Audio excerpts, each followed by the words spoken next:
Good morning, Good morning. everyone. Happy freezing Thursday. We were laughing because we're so well lit. You know, on these freezing days, it's because the sun is out, and when you're upstairs, the sun's just streaming through. I kind of feel like we need to demand this good light. We need a piece of art here. Yeah, I know it's a little bland, but it's all right. You'll be the splash of color for that documentary. You're welcome. That's why we're all blue. So we have a great guest with us today on to talk about sort of a personal and a professional element to a larger conversation around behavioral health, which of course addiction and alcoholism falls into, but it is our friend Andrea Hochhalter. And so we're just going to bring her in and get started on the conversation because she's got lots and lots to say. Good morning, Andrea. Good morning. Good morning. Nice to see you. Nice to see you too. I just realized I still have my phone turned on. So let's get rid of those distractions right now. It's easy to do. I often find myself thinking, why did you even leave your phone near you in this instance? But, you know, it's like asking Linus why he always has his blanket with him. It's just what our lives have become.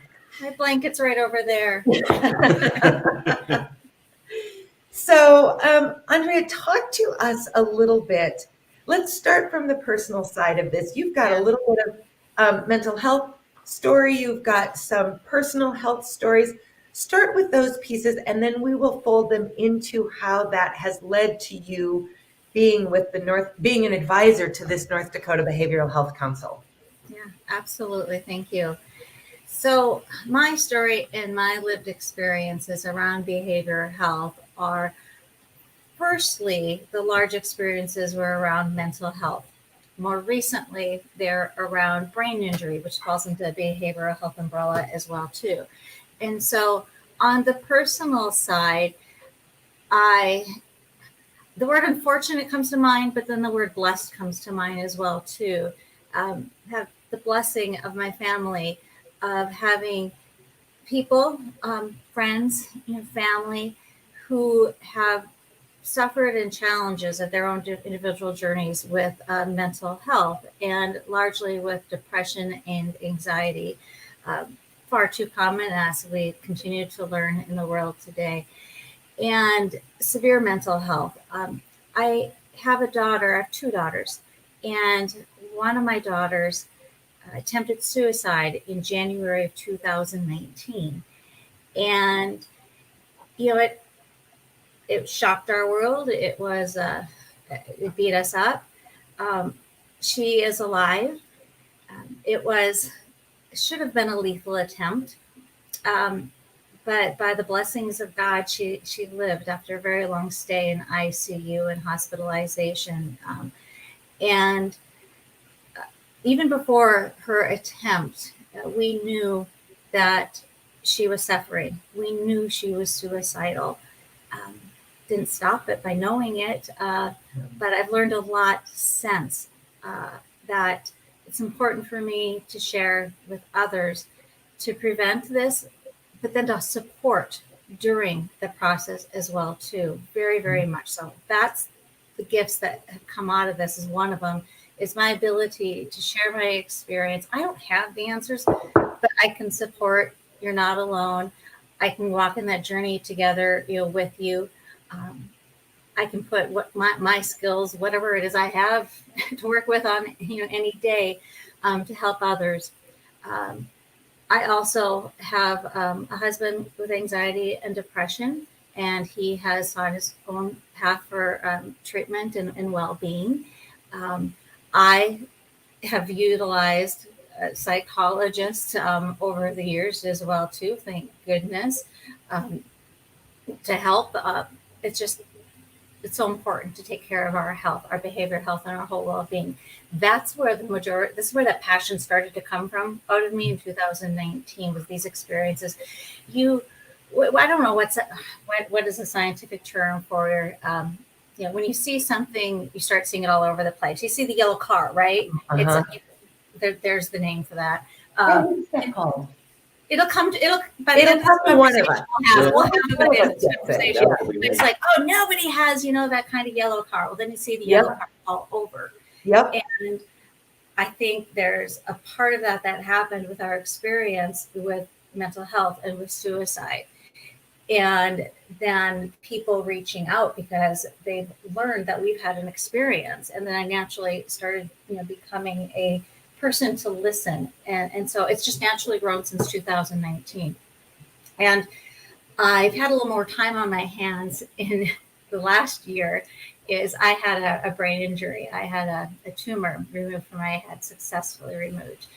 And I've had some time on my hands during recovery. And I've said, I'm going to use this time as some discernment as well. It's like, where am I going with this?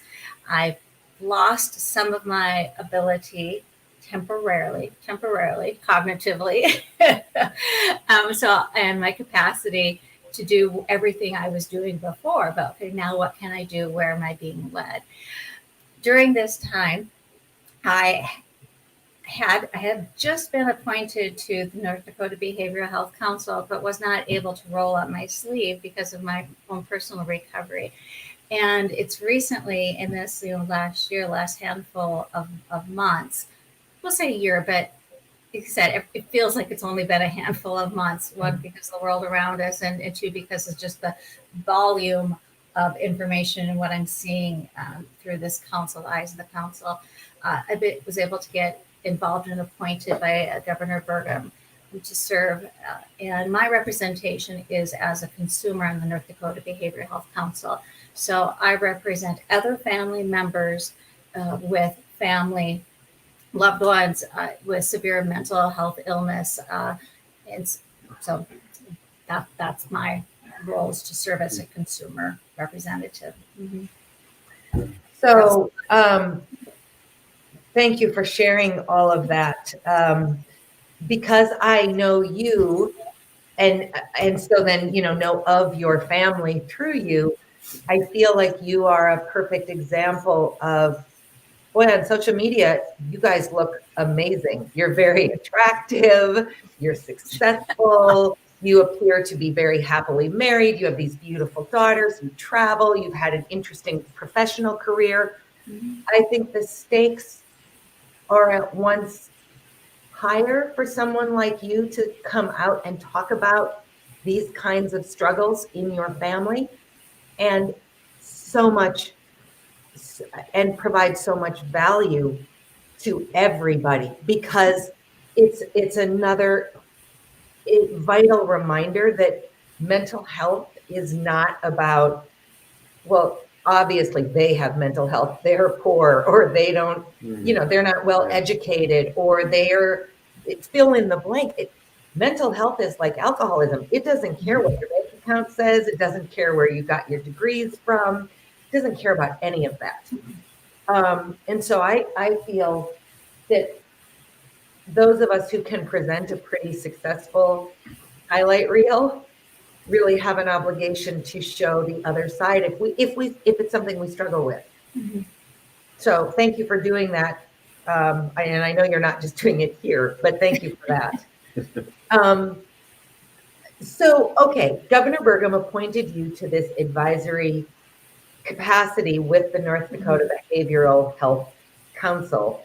You sent us a number of links. Let me put this one up into the chat. It's also up for anybody who is watching on any of the streams. You can find it in the terrific. Okay. But this dashboard is just incredible. Yeah. The amount of work that this council has taken on. I sent you this link in a new email, so you might have to pull that up, because this is not a small task that the advisory committee or the council has been tasked with. So what can you tell us about the process of even determining what does North Dakota need in terms of thinking about behavioral health? Where are we and where do we need to go? And I will preface by saying I'm speaking as Andrea Hochhalter. I am not a representative of the state, okay?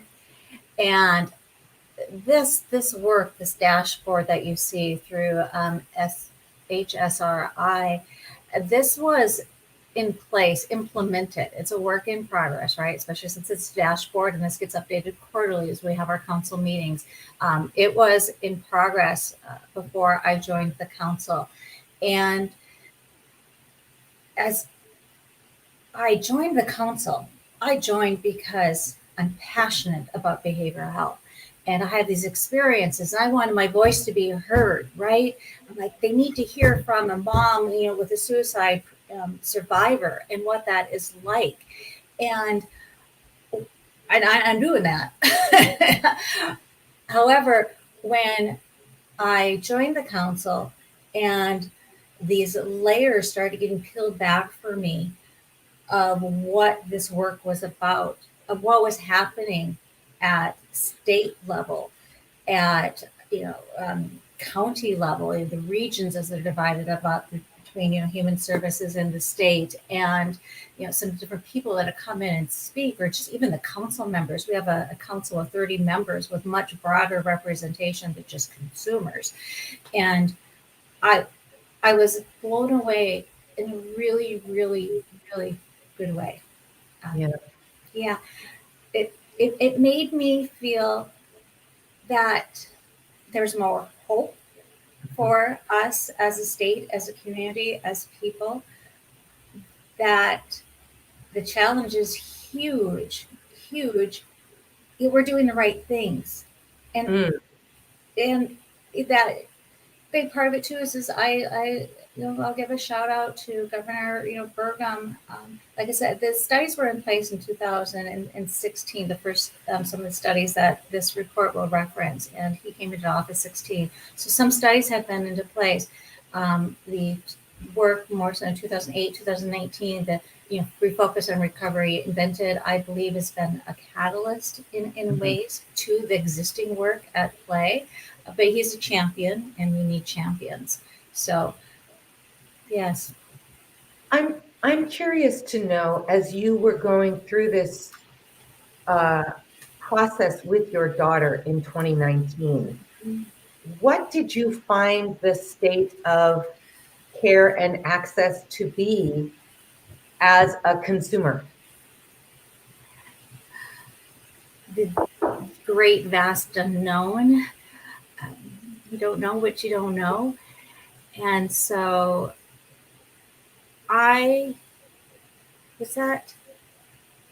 we had utilized some licensed therapists in the past without the need for such intense care at a critical time. Okay. And so the story for her is, I actually just picked her up one day from work. I knew something was wrong, and I found a piece of paper that said "I'm sorry" on her bed. It didn't feel right. No. I picked her up from work and took her straight to a therapist. I spent the afternoon calling all around to find somebody that could take her. Now this is in 2019. And I wasn't going through a long list of credentials and references. I just need somebody with an opening now. Yeah. And I found somebody. Wow. And so we went there. Thank goodness. And that day I found out about her suicidal ideation and her high likelihood of follow through and what her plan was.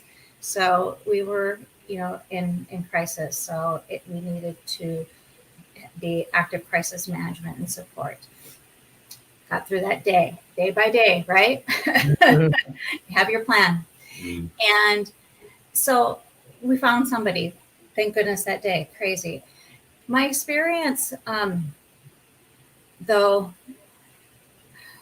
in hindsight, is that we needed a team of people, not one licensed therapist, because of where she was at, so critical.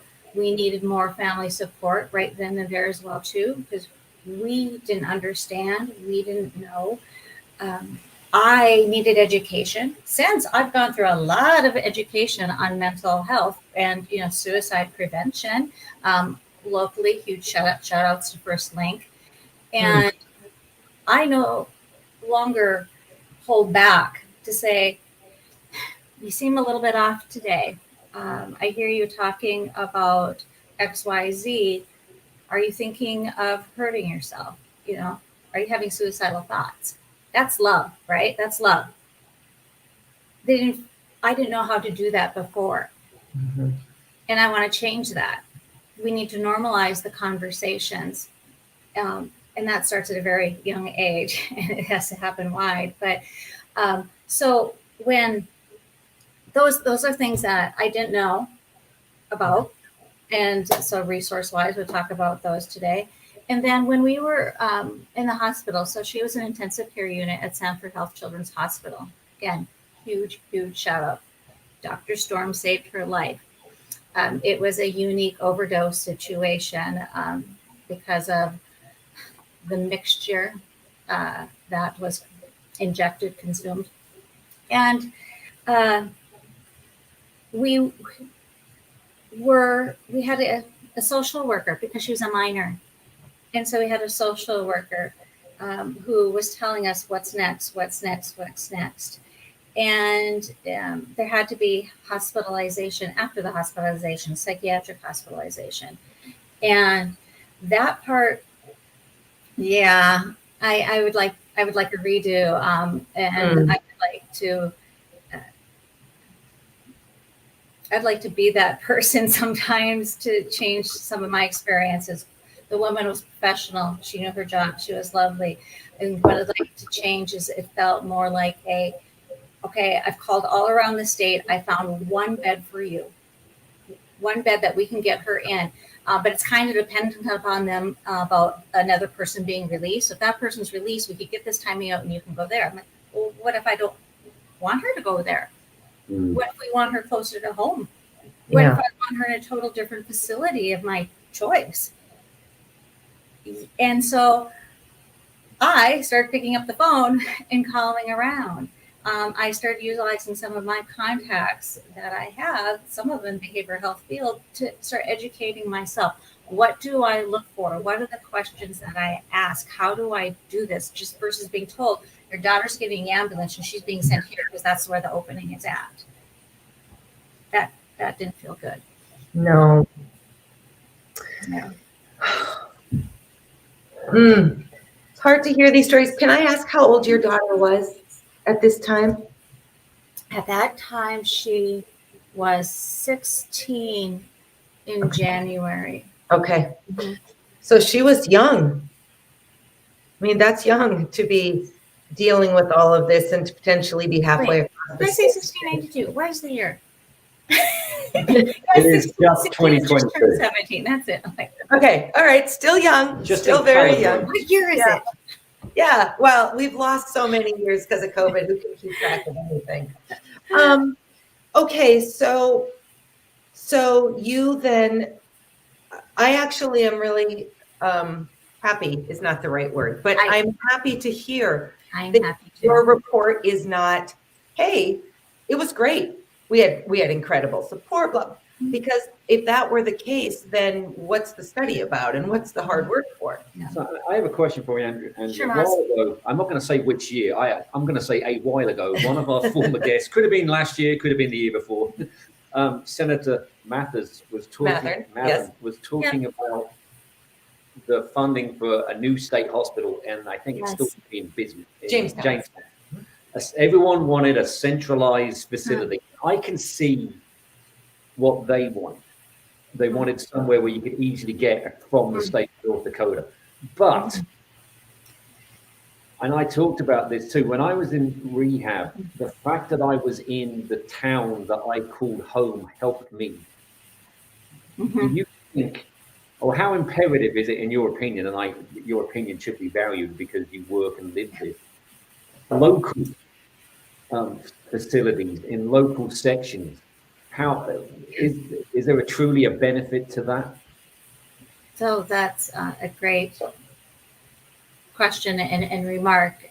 Thank you for thinking that to your previous guest in that conversation. So the state hospital, yes, the study is still in place. So an external organization was hired to perform a study and report back. And I did participate was it last month in a town hall conversation that they facilitated. And so it's actively in work right now. I think some preliminary reports are starting to come in. I have not seen them. And so with the state hospital, I will say the council has, spoken, and we have put together a resolution of where we stand and what our recommendation is. And but also I'll speak to as Andrea again. And I think largely what I'm going to say is in line with what our resolution is as well. So the state hospital, it's crumbling, it's falling apart, it's over 100 years old. The way I think about it is my daughter was not at the state hospital. She was in a different facility, actually in Red River and Grand Forks. It's closed. It's beds that we no longer have in the state. However, not dinging the state because we do have beds. Okay. Other solutions have been figured out in Grand Forks, but it felt more like a jail than it felt like a place for healing. There needs to, and yes, I understand there needs to be different types of environments for different stages. Okay. Is it about keeping yourself alive right now? So of injury and harm, yes, but so structurally, yes, we all know the hospital really needs to be replaced that way, brick and mortar. And service wise, central versus not central. I think the state's been doing a great job about getting accesses to behavioral health services kind of where and when you need them, more so our remoteness as a state. One of the things that has been put into place is what are they called? Mobile units for behavioral health. Okay. Regions of the state. And so I think this is an example where there's less dependence upon a central location and there's work to figure out how to get to more remote and spread out to where you are. So your daughter's not put into an ambulance. And by the way, we fought that and we got her in our car, not an ambulance. Okay. To get sent someplace else across the state. My mind just keeps going that way. I'm going to keep me on this track. Okay. And there's also, I know, some funds that have come available through the last session too that are incentivizing institutions, agencies across the state to establish behavioral health services and support more locally. I know that already Sanford and CHI across the state have been adding some beds as well too. So I see that being the direction and want that to be the direction we continue to take to grow it out more regionally. Should we still have at least one hospital? Yeah, I think we do. For where people are at, that may be needed and it may be the answer, but it's not for everybody.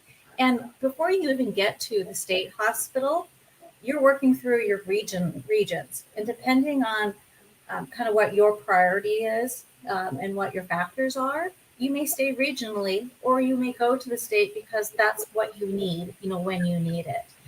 So yes, we need a new facility. It looks a lot different. It has green space. And my big thing is whenever we talk about the hospital is I want it to have puppies. Everything's better with puppies. So green space and puppies and no barbed wire, and it's beautiful. But there is, I foresee, because we're already putting action is taking place for more regional services. Mm-hmm. It's interesting as I'm listening to you talk, I'm thinking about something as simple as sunscreen. So when I was little, nobody put sunscreen on me ever. And it wasn't because I wasn't loved or because everybody thought, what, it would be great if she could get skin cancer in her 50s, maybe. It was because nobody was wearing sunscreen. At least nobody I knew was wearing sunscreen. So I spent my childhood just burnt to a crisp. Just I want to touch my nose right now because I can feel the blisters on my nose. Yeah. I'm going to love like we're loved. just charbroiled every summer. Because I think in the 70s, I don't know that people knew sunscreen was a thing or that sunburn was damaging. Right. So now flash forward, because your daughters are kind of my son's age. Well, when Quinn lived at this household, that boy never had a sunburn in his life because he was sunscreened to within an inch of suffocation. Because the difference between my childhood and his was that we understood that not only do we need to talk about sunscreen, but we need to be preventative about it. Mm-hmm. So the whole reason I'm bringing this up is because I'm thinking about 100 years ago, if somebody was acting peculiar or wasn't ascribing to the norms of what we thought regular people did, or was depressed, you know, if you were a woman, well, let's just give her a hysterectomy and that'll take care of that. And she's probably going to die, but whatever. And if you were a man, you might go to the state hospital and it didn't have, we weren't having conversations about, well, what, maybe they just need some local help, or maybe we need to just be talking about it and that would make a difference. Or maybe some people just tend towards melancholy and that's okay as long as we're addressing it. And maybe some people really do need very serious mental health care. And so let's provide that for them.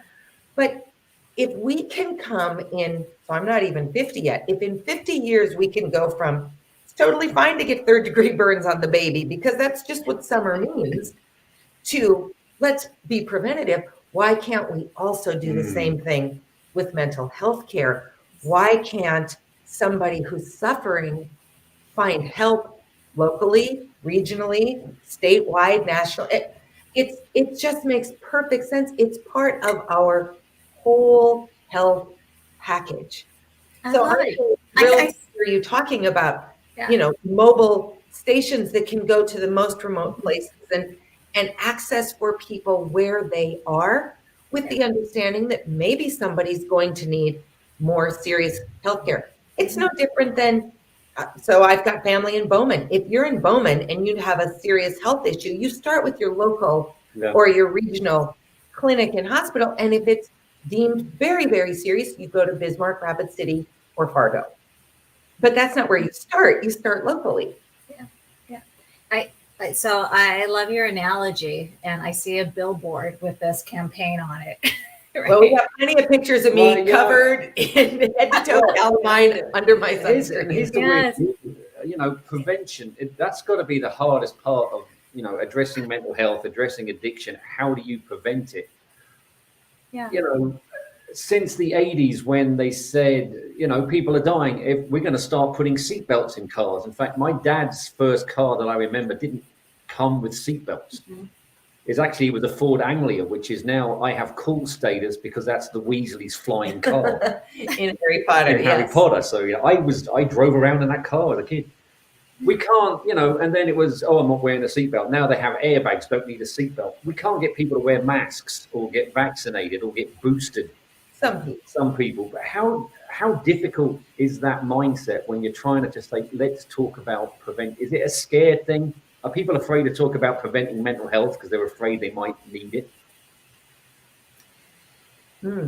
In my, I say, I feel like it's getting easier, but I also believe a portion of that has to do with when people talk to me, they kind of know they're going to get me. And if they know some of my story, you know, our story. So I think as a response, perhaps, to knowing our lived experience, that people are more accepting of it, just naturally, perhaps, or just kind of know because it's a part of who we are, right? And I don't know about any, you know, really specific examples, but I think about my daughter's even, you know, grandparents, and I think what they have learned through this experience as well too, and their ability to speak more openly about, you know, health, mental health as well. but yes, education is super, duper hard. I'm always want to go upstream. I want to get to the kids when they're younger, to the families when they're forming. I want to go upstream. I want to go upstream and nip it in the bud, right there, right away. And so, which, speaking of the council too, I mean, there is North Dakota's the Council on Education, K through 12 and their initiatives. And so we collaborate with other councils as well too, because what is happening at the K through 12 level in terms of mental health is very important as well. And you'll see that on the dashboard taking place too. And I think that's my job. It's starting to become clear to me. Some days I think I'm just making it up. I'm telling myself it's clear to me. Other days I don't know. But hey, sitting here right now with you guys, it's becoming clear to me. I mean, that's now my job is to educate, is to talk. And you said something earlier about the conversation and talking. Oh, you were talking about our family and having these conversations and opening up, and it must be hard. It's cathartic. It's cathartic. I'm a better person for it. I think my vulnerability that I have now, that I didn't always have, is it's better for me, for my soul. And if it can make a difference for others as well, then hallelujah. I thoroughly agree with you. And I also want to add this caveat and I'll be curious to know if you agree. It's cathartic for me because my husband is sitting next to me as a sober man. I didn't lose him. I'm not having to go visit him in a cemetery, nor are you. I can't speak for families who lose the person who they love to mental health, behavioral health, addiction. I don't know where it's at for them. I certainly know that many of them figure out that their life's work is also to talk about who that person was and the pieces of that person that were not tied to the struggle that took them. But I do want to always be careful and say to people, yeah, it's not easy, but it's easier to talk about this because I did not lose him. Yeah. And that's the blessing. That's the ultimate blessing to this work, is to be able to see that person, to see them come back to their fullness, and then to benefit and bask in it. Because I know you feel that way about your daughter, because it's how I feel about Matt. Yeah. That's something I've had, some struggles with, more so processing, is our daughter survived.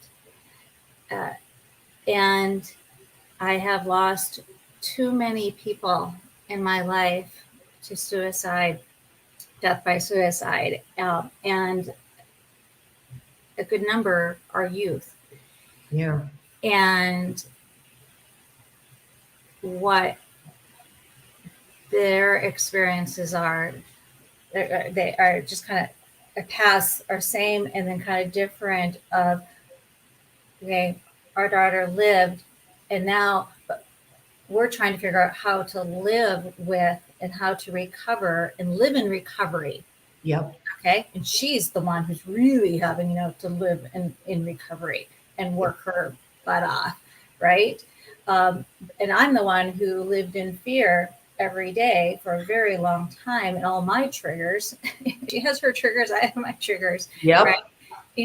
Is she alive today? When I come home and open the door and go to her room, is she breathing today? Right. So, and then, the path of the loss of a child, which, thank goodness for blessings. But, this last, I was thinking about this. I was doing some journaling the other day. What day is it? It's Thursday. It's Thursday. Sunday, Monday. I was doing some journaling. And it's been feels like partially heavy beginning of the new year, but then also a year, beginning of some clarity, as I talked about for myself here, is in the last 2 weeks, we have in our lives through college friends had know of 2 teens dying by suicide. It's wrong. It just angers me. It angers me that this is happening. I'm not angry at the person. Nope. Okay. Nope. But that's 2 there. And then I go back to the week before that. I had a phone call from a friend whose son shared with her that he was contemplating suicide. Okay, that's the week before. The week before that, I got a call from a friend who has a mom whose daughter is cutting and concerned about her mental health. That was that week. The week before that, a family friend self-admitted, go courageous girl, go, self-admitted for her health. It on and on and on every week this year so far. And I mean, some people can go every, their hours every, or every day. I mean, we've had those, but like, okay, if I was wondering what I'm supposed to be doing, I've been looking for something to tell me. Oh, Andrea. I'll just add to that because I think it's where you're going. I probably 5 or 6 times in the last, let's say, year. So if Daily Dose is 18-ish months old, 20 months maybe, probably in the last year, I have had moments where I've thought, have we sort of said everything we need to say? And I will think, we probably have. It's time to set it down. And I swear to you, every single time, someone, almost always a complete stranger, has reached out to one of us that day and said, you don't know what this work is doing for me. You do not know what Daily Dose is doing for me.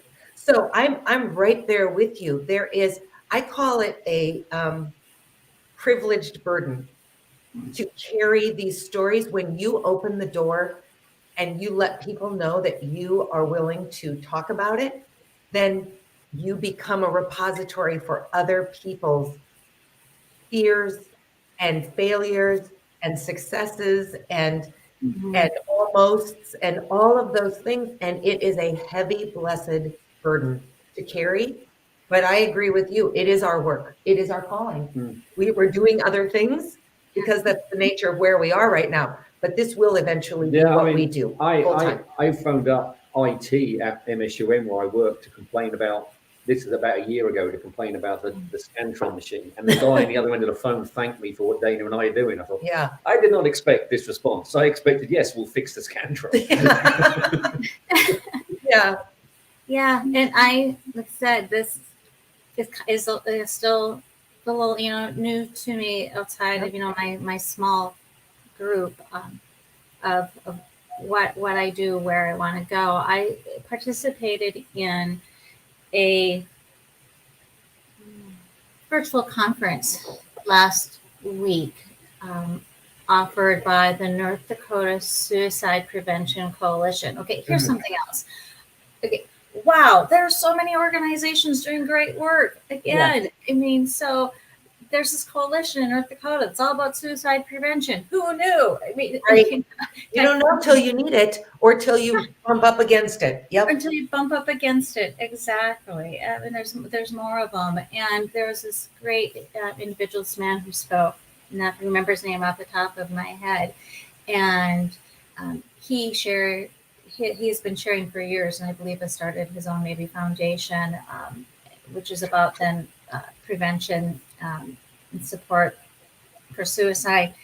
And he was so encouraging about using your voice as a tool. And I'm a very data-driven, analytical type of person. I like structure. I like to have my answers, and in a good way. In a good way. People need me sometimes. I've used you professionally. Yes, we need you. Yeah, and this hasn't felt like that for me. And that's what I'm looking for, is that clarity of the box, the neat box. And perhaps I just, need to keep, just keep talking, because it sparkles. Yeah. One of the things I do want to make sure we touch on is something that I just recently did, and I want to talk about in availability in the state, and the work is a peer support specialist. Yes, let's end on that, Andrea. I was going to ask you about that too.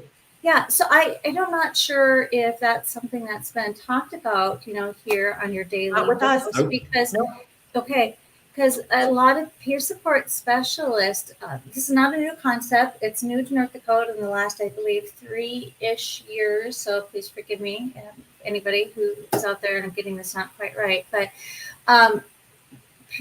it's been a role work that's been national for probably 20 years. So again, North Dakota's a little bit behind in getting them here, but we have them now and it's going strong. But there's a great opportunity and need here. So peer support specialists are people who have a lived experience and provide support to others in recovery through their lived experience. And so I'll go to my brain injury here right now, because that's my recovery. Okay.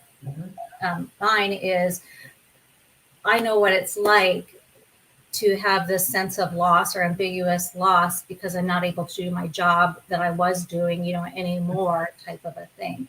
I know what it's like to be out in public and not be able to have the conversation I used to have because I'm struggling with my thoughts and my words and processing and everything like that. So I can relate to somebody else very much that way on their path of recovery. And how awesome is it, when you have somebody else that you can relate to, with those shared lived experiences. So a peer support person has this level of rapport, and we've been trained on supporting others in their journey, in their recovery. And it's that person's, journey of recovery. We just try to support them to what the life they want to live, and help them improve their quality of life. So North Dakota has trained nearly 700 people across the state, nearly 700. That's like 1% of our population. That's great. It's huge. Okay. And the objective is that these peer support specialists help take weight off of care teams,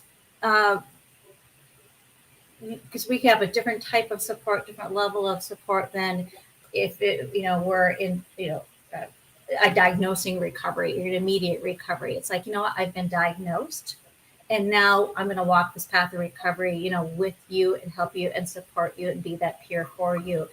And peers can be employed. Peers are being employed at agencies. They can be employed at hospitals. They can be employed at, schools. They can be, truly businesses within the HR area, organizational development. And so they're used for people, recovery being substance use, mental health, family supports, like I said, brain injury. So there's lots of places people can be employed as a peer support. One of the challenges is that agencies who often would use somebody in this role don't necessarily have the funds or the budgeted funds for them. Peer support specialists can be reimbursed and billable through Medicaid. Okay. Okay. But they have to be 1915I approved or go through this other step to get 1915I approved. And then they can bill for the services of a peer support through it. Oh. Okay, so it's very confusing. As all things related to Medicaid are. I'm trying to figure it out, but what I know is that I completed this training for peer support specialists. I went through it thinking about how can I improve my ability to be a resource and support to other family members through my lived experience with mental health, right? I'm already getting phone calls. People are already finding me.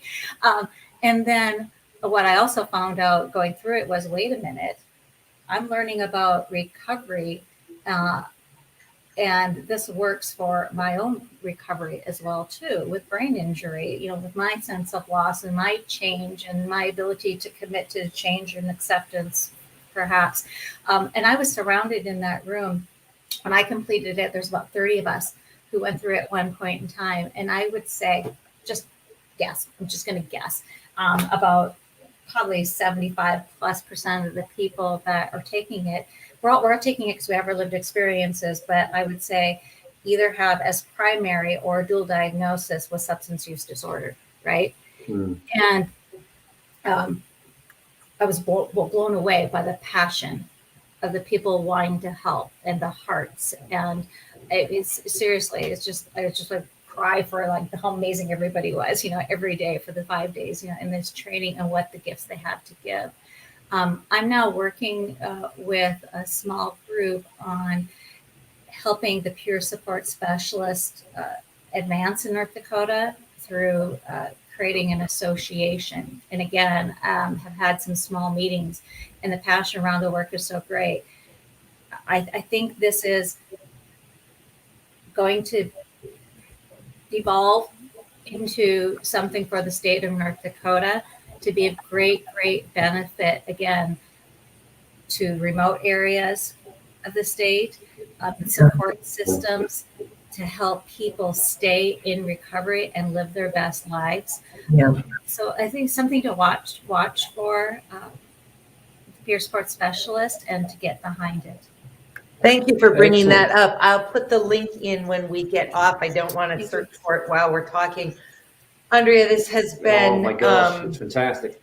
Just really remarkable. Thank you so much for sharing your personal story, sharing what you're uncovering in this professional capacity.